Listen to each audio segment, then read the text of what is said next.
Salut à tout le monde, bienvenue dans votre site maths et physique en poche. Dans cette séance, je vais partager avec vous, chers étudiants et étudiantes de la deuxième baccalauréat, un exercice ou bien un sujet sur l'étude d'une fonction. Donc l'étude d'une fonction, bien sûr, vous savez bien sûr que l'étude d'une fonction, ça absorbe plus de temps, ça absorbe plus de notes, environ entre 10 et 12 points. Donc c'est pour cette raison que j'essaie toujours de vous donner ou de chercher bien sûr un type de fonction qui vous sera très utile pour savoir les astuces que vous devez connaître bien sûr pour étudier n'importe quelle fonction. Alors là, cette fonction-là, ça englobe, si vous voulez, une fonction, comme on dit, intégrée, une fonction en même temps, une fonction exponentielle et une fonction logarithme. C'est ce qu'on appelle la fonction continue par prolongement. Alors, pour ne pas parler assez trop, donc voilà, le sujet est devant vous. Vous allez lire les questions et on va répondre question par question. Donc, ce sujet-là est composé de deux parties, une partie A et une partie B. Alors là, on considère la fonction, voilà, vous le savez, vous le voyez devant vous, f de x égale 1 moins x exponentielle de x sur 2 pour x supérieur ou égal à 0, f de x égale 1 plus x sur 2 ln de 1 moins x si x est inférieur strictement à 0 et vous avez f de 0 égale à 1. Donc, à première vue, donc, cette fonction, quel est son domaine de définition? Bien sûr, elle est définie sur tout R. Alors là, pour étudier cette fonction mère, on aura besoin d'étudier une fonction, comme on dit, une fonction fille. C'est-à-dire, on va étudier d'abord cette fonction-là qui va nous permettre, bien sûr, d'étudier la grosse fonction. Alors, on vous demande, on vous donne la fonction g définie sur moins l'infini 0. On vous dit la première des questions montre que pour tout x inférieur strictement à 0, on a g' de x égale à ça. Donc, on va d'abord répondre à cette question-là.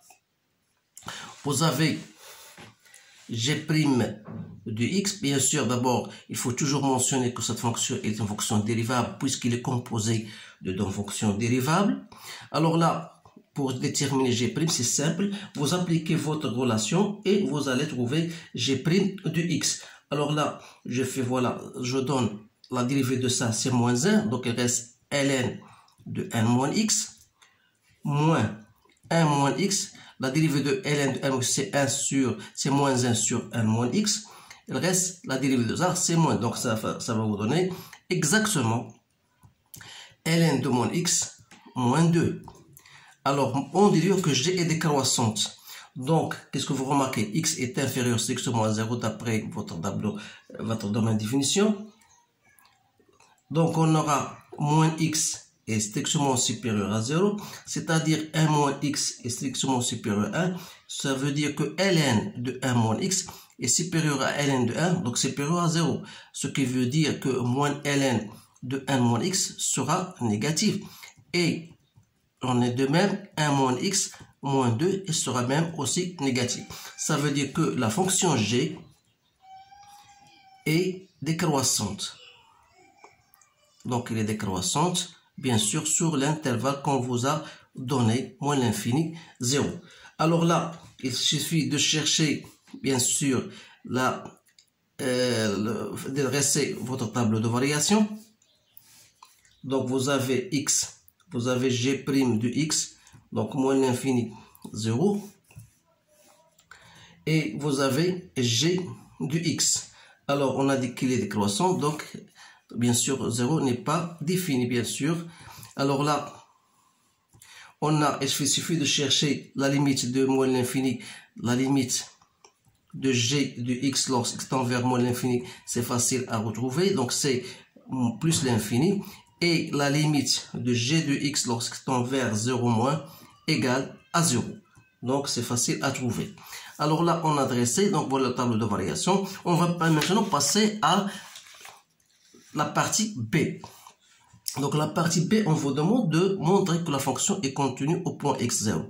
Alors, pour montrer qu'une fonction est contenue en x0, il suffit de chercher la limite à droite et à gauche. Donc, la limite de f de x lorsqu'il tend vers 0 plus, c'est facile. Vous allez remplacer x par 0 et vous allez prendre cette fonction-là bien sûr, et pour la limite de x inférieure strictement à 0, lorsque x strictement inférieur à 0 moins, vous allez prendre cette fonction. Donc vous allez remplacer toujours x par 0 et vous allez trouver que cette limite-là n'est autre que la limite lorsque x tend vers 0 moins, vous allez trouver la même limite, c'est-à-dire que c'est f de 0. Donc on dit que la fonction est continue. Donc, je ne vais pas me tarder sur cela parce que lorsqu'il s'agit d'une question facile, je vous demande toujours les signaux que vous allez, les trucs que vous devez savoir. Pour montrer qu'une fonction est continue en un point x0, il suffit de chercher les limites à droite et la limite à gauche. Et si vous avez trouvé, ils ont la même limite, qui sont déjà c'est f de 0 parce qu'on vous donne la valeur de f0. Donc, on dit que la fonction est bien continue en x0. Maintenant, on vous donne prouver que la limite de f de x moins f de x0 est égale à 0. Donc, on étudie ici la dérivabilité au point 0. Alors, il faut chercher f de x moins f de 0 sur x lorsque x tend vers 0 moins. Donc, c'est quoi? C'est tout simplement, c'est égal à n demi ln de n moins x.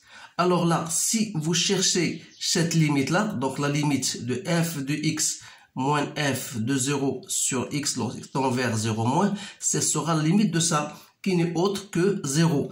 Donc ça, c'est la limite de, à gauche bien sûr, de 0. C'est-à-dire que la fonction là est dérivable à gauche de 0. Alors là, c'est bien, c'est une remarque, donc on va faire cette interprétation. Donc on dit que la fonction f, donc f est dérivable à gauche, je dis à gauche de 0. Est-ce qu'il est dérivable à droite de 0? C'est ce qu'on va chercher. Montrer que pour tout x strictement supérieur à 0, f de x moins f de 0 sur x égale à cette expression-là. Donc voilà, f de x moins f de 0 sur x moins 0, lorsque x tend vers 0 plus. Donc vous allez prendre la première fonction, bien sûr. Voilà, ça sera 1 moins x exponentielle de x sur 2 moins 1 sur x. Donc, je vais faire mon calcul. Donc, c'est l'exponentielle de x sur 2. Voilà, moins 1, j'ajoute ici moins 1, moins x exponentielle de x sur 2, le tout sur x. Alors, vous remarquez, donc, c'est l'exponentielle de x sur 2 moins 1 sur x, moins exponentielle de x sur 2. Alors, pour aboutir à cette relation-là, il suffit de mettre, voilà, x sur 2 moins 1. Pour faire x sur 2 ici, il faut multiplier ici par 2. Donc, il suffit de multiplier parce que ça, c'est 2. Donc, il faut aussi multiplier par 1 demi parce que x sur 2, c'est 2 fois ça. Donc, il suffit de multiplier par 1 demi. Donc, il reste quoi? Et ça, bien sûr, c'est quoi? C'est x sur x. Donc, on a déjà divisé par x. Donc, c'est bien moins l'exponentielle de x sur 2. Alors là, ça veut dire quoi? Que la limite de f de x moins f de 0 sur x lorsque x tend vers 0 plus, c'est la limite de ça. Alors là, c'est la limite, c'est 1. Et bien sûr, la limite de ça, vous avez ça, c'est limite standard. Il suffit de poser t égale à x sur 2. Lorsque x tend vers 0, t tend vers 0. Et l'exponentielle de t moins 1 sur t, c'est la limite de cette fonction, de cette limite-là. Vous la connaissez, c'est 1. Sans oublier qu'il faut multiplier par 1 demi. Donc 1 fois 1 demi, ça fait 1 demi. Moins 1, ça donne moins 1 demi. Donc ça veut dire quoi? Ça veut dire que f est dérivable à droite de 0. Alors là, dire que la fonction est à droite est dérivable à droite de 0, ça veut dire dérivable à gauche, ça veut dire qu'il y a une demi-tangente, deux demi-tangentes à gauche et à droite. Mais la question qu'on cherche, est-ce que la fonction est bien dérivable au 0?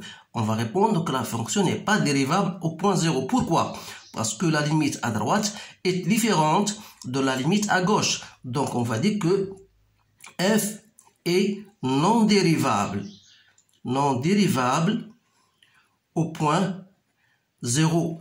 Mais à droite ou à gauche, il admet deux demi-tangentes. Donc il suffit, donc on va chercher ces demi-tangentes. Donc là, je vais répondre à cette fonction. Donc on a dit que f donc est non dérivable, au point 0, mais il admet, C de f admet deux demi-tangentes, l'une à gauche de 0 et l'autre à droite de 0. Alors pour chercher bien sûr à gauche de 0, vous avez déjà trouvé f' de 0 égale à 0. Donc l'équation de la tangente, vous la connaissez, c'est y égale à f' de x0 en facteur de x moins 0 plus f de 0. F de 0 est égal à 1. Ça veut dire que y, l'équation de la tangente à gauche, sera y égale à 1. Par contre, ici, y égale à f', on a trouvé c'est moins 1 demi, x moins 1 plus f de 0 égale à 1, c'est-à-dire c'est moins 1 demi x, donc plus 1 demi, ici plus au point 0, donc c'est x moins 0, pardon. Donc c'est-à-dire moins 1 demi x plus 1. Donc voilà l'équation de la tangente ici à droite de 0, parce qu'on aura besoin de ces demi-tangentes dans le traçage de notre courbe. Maintenant, on vous dit, voilà, chercher la limite de f de x lorsqu'x tend vers moins l'infini. Donc, c'est la limite de f de x lorsqu'x tend vers moins l'infini n'est autre que la limite lorsqu'x tend vers moins l'infini de 1 plus x sur 2 ln de 1 moins x. Alors là, lorsqu'x tend vers moins l'infini, c'est plus l'infini que je multiplie par moins l'infini, ça me donne moins l'infini. Alors que la limite de f de x lorsqu'x tend vers plus l'infini, donc c'est la limite, vous allez choisir l'autre fonction, 1 moins x exponentielle de x sur 2. Ça tend vers plus l'infini, ça tend vers moins l'infini, donc c'est moins l'infini. Ce sont des limites faciles à trouver. Pour maintenant, on va chercher la dérivée de la fonction f' à droite, c'est-à-dire lorsque x est inférieur à 0, et lorsque x est strictement supérieur à 0. Alors là, pour x, donc pour x inférieur, strictement inférieur à 0, donc vous allez trouver f' de x n'est autre que la dérivée de cette fonction qu'on a déjà 1 plus x, donc dans la dérivée de 1 c'est 0, donc 1 demi, donc je vais faire ça d'une façon directe, vous avez le temps de le faire vous-même, donc f' de x c'est 1 demi ln de 1 moins x, moins x sur 2, 1 sur 1 moins x. Donc, c'est-à-dire, je vais mettre au même dénominateur, donc j'aurai 1 moins x ln de 1 moins x, moins x sur 2, 1 moins x. Donc, vous remarquez bien que égale à quoi? Égale à g de x sur 2 fois 1 moins x. Comme g de x, on a dit qu'il est supérieur ou égal à 0, ça veut dire que la fonction, bien sûr, j'ai oublié de la mentionner ici parce que, regardez bien, pour la fonction g de x, donc quel que soit x appartenant à moins l'infini 0, la fonction elle est décroissante, mais toujours elle reste supérieure ou égale à 0. Donc g de x elle est supérieure ou égale à 0. Ça c'est très intéressant parce que on va l'utiliser dans le signe de f' de x. Donc f' de x donc, est supérieur bien supérieur ou égal à 0. Pour x inférieur toujours à 0, on a moins x est supérieur à 0. Donc le dénominateur toujours il est positif. Donc g de x il est supérieur ou égal à 0. Il s'annule au point, bien sûr, au point 0. Par contre, pour x est strictement supérieur à 0, vous faites la même tactique. Donc f' de x c'est moins exponentielle de x sur 2 plus 1 moins x sur 2 exponentielle de x sur 2. C'est facile de chercher cette dérivée. Donc c'est l'exponentielle de x sur 2 en facteur de 1 moins x sur 2 moins 1. Donc c'est bien sûr moins 1 moins x sur 2 exponentielle de x sur 2. Alors là, étudier le sens de variation et dresser le tableau de variation. Donc vous remarquez bien sûr pour f', pour x inférieur strictement à 0, on a f' de x supérieur ou égal à 0. Ça veut dire que la fonction est bien sûr croissante. Et pour x, ici, pour x strictement supérieur à 0, on a l'exponentielle est toujours positif.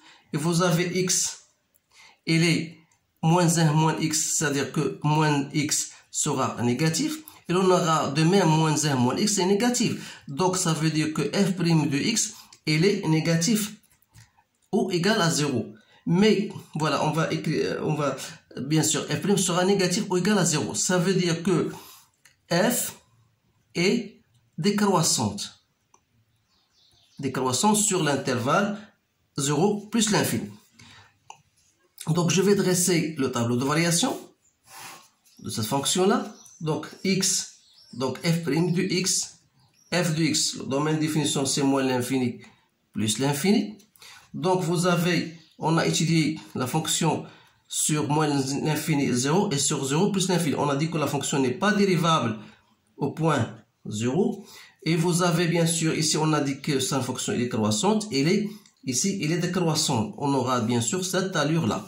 Limite de plus l'infini c'est moins l'infini. Ça, c'est moins l'infini. Et vous cherchez f de 0 et déjà c'est égal à 1. Donc, voilà le tableau de variation. Maintenant, on vous démontre que la courbe coupe l'axe des abscisses en deux points d'abscisse respectifs 1 et alpha, et tel que alpha appartient à moins 2, moins 1. Donc, d'après ce tableau de variation, qu'est-ce que vous remarquez? La fonction, elle est croissante, elle passe de moins l'infini à, ça veut dire qu'il y a un certain alpha, bien sûr, tel que f de alpha égale à 0. Alors ici, vous pouvez le remarquer, puisque f de 1 égale à 0, parce qu'on vous dit, voilà, respective 1. Donc, si vous cherchez f de 1, bien sûr, vous allez trouver f de 1 égale à 0. Donc, il y a deux racines. Donc, f de alpha égale à 0, f de 1 égale à 0. Donc, pour la seconde, pour montrer qu'il existe un certain alpha tel que f de alpha égale à 0, il faut appliquer le théorème des accroissements finis. Donc, vous avez bien sûr la fonction est continue sur moins l'infini 0, en particulier sur l'intervalle qu'on vous a donné, puisque c'est inclus dans moins l'infini 0. D'autre part, vous avez f est strictement croissante. Il nous reste la condition, troisième condition, c'est f de moins 2 fois f de moins 1, vous allez trouver n négatif. Je vous donne le temps de le faire parce que c'est simple de remplacer de x par moins 2, x par moins 1 et vous allez trouver que le produit est négatif. Alors là, on déduit qu'il existe un certain alpha appartenant à moins 2, moins 1 tel que f de alpha égale à 0. Donc voilà.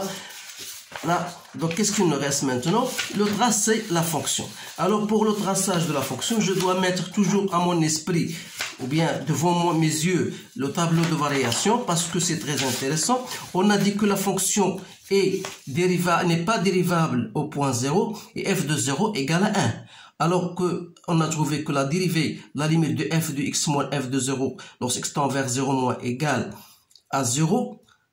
Et l'équation de la tangente, on a trouvé y égale à 1. Voilà, j'ai tracé l'équation de la tangente.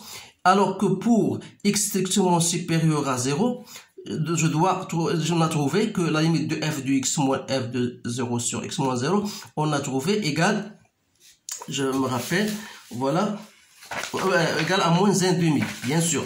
Alors là, l'équation de la tangente était égale à moins 1,5 x plus l'équation de la tangente, on a trouvé c'est moins 1,5 x plus 1. Donc, il suffit de tracer cette demi-tangente qui n'est autre que celle que j'ai tracée. Donc, il faut donner à x 2 points. Soit vous donnez à x égale à 0, alors y égale à 1. Vous donnez à x égale à 2, Donc 2 sur 2, ça fait moins 1. Et vous allez trouver x égale 2 égale à 0. Donc voilà l'équation de la tangente au point x égale à 0, bien sûr, à droite. Donc il me suffit maintenant. Et bien sûr que la fonction, on a dit que la courbe, il coupe l'axe des abscisses en 2 points. La première point, c'était alpha compris entre moins 1 et 2. Donc voilà, c'est compris entre moins 2 et moins 1. Et vous savez, l'autre point, c'est 1.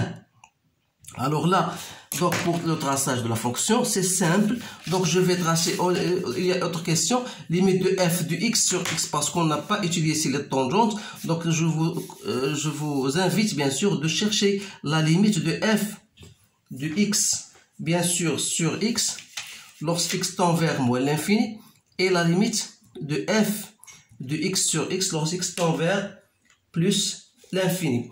Alors là, c'est simple de le trouver parce que au point, au plus l'infini, donc c'est d'après la courbe limite de f de x sur x, donc c'est moins 1, donc une expansion de c plus l'infini, donc c'est moins l'infini. Donc moins l'infini.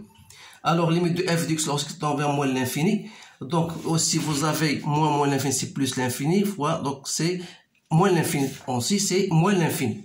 Donc, ça veut dire que la courbe admet une branche parabolique de direction l'axe des ordonnées. Donc, votre courbe sera, bien sûr, voilà, l'allure de votre courbe. Donc, voilà, ici, on a une tangente, voilà, voilà. Et ça descend, suivant, bien sûr, aura l'allure de l'axe des Y. Ici, vous pouvez même prendre certains points, si vous voulez.